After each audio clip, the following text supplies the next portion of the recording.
क्या है सभ्य होने का अर्थ? सभ्यता क्या है? उसकी पहचान क्या है?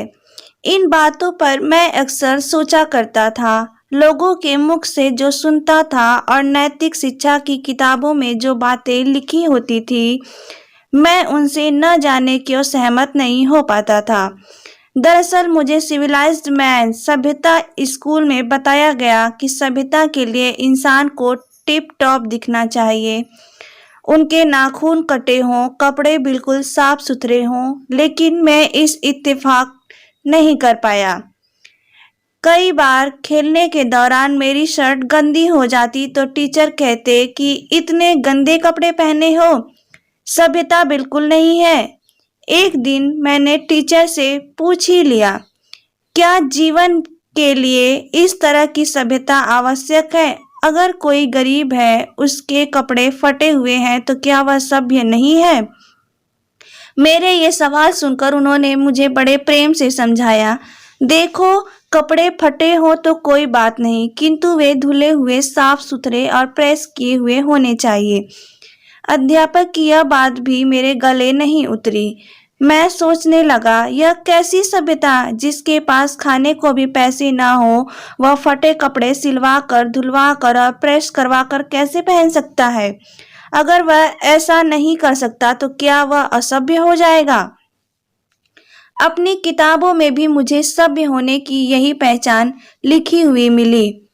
घर के बड़े लोग भी कहते, सभ्य लोग ऐसा नहीं करते, वैसा करते हैं, इस तरह की हिदायतें सुनने को मिलती। लेकिन एक दिन मेरी जिंदगी में एक घटना घट गई, जब मैंने सभ्यता का अर्थ जाना ही जीवन की मेरी दिशा ही बदल गई। एक दिन जब मैं अखबार पढ़ रहा था तो मेरी नज़र एक छोटी सी खबर पर टिक गई। उस खबर में लिखा था कि किस तरह एक महिला का प्रसव सड़क पर हुआ और किसी भी व्यक्ति ने उस महिला की मदद नहीं की। मैं यह खबर पढ़कर आश्चर्यचकित हो गया कि सभ्यता की चादर ओढ़े ये समाज इतना निष्ठुर कैसे हो सकता है। मेरे मन में यह ख्याल आया कि उस समय सभ्य लोग कहाँ थे, जिन्होंने धुले हुए, प्रेस किए हुए कपड़े पहने थे। शायद वे अपने कपड़े गंदे होने के डर से मदद नहीं कर सके होंगे। शायद उनकी वह सभ्यता आड़े आ गई होगी। उस खबर का मुझ पर इतना ज़्यादा प्रभाव पड़ा कि मुझे यह समझ में आ गया कि सभ्यता भीतर की चीज है, वह बाहरी आवरण नहीं है।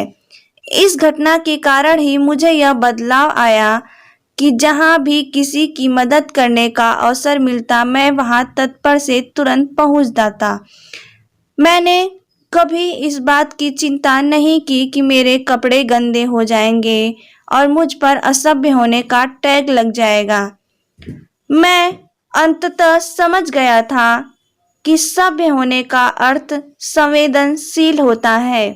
दोस्तों, आपकी क्या राय है, हमें कमेंट के माध्यम से ज़रूर बताइए। कृपया वीडियो को लाइक करें, चैनल को सब्सक्राइब करें और हमारा ये वीडियो देखने के लिए आपको धन्यवाद।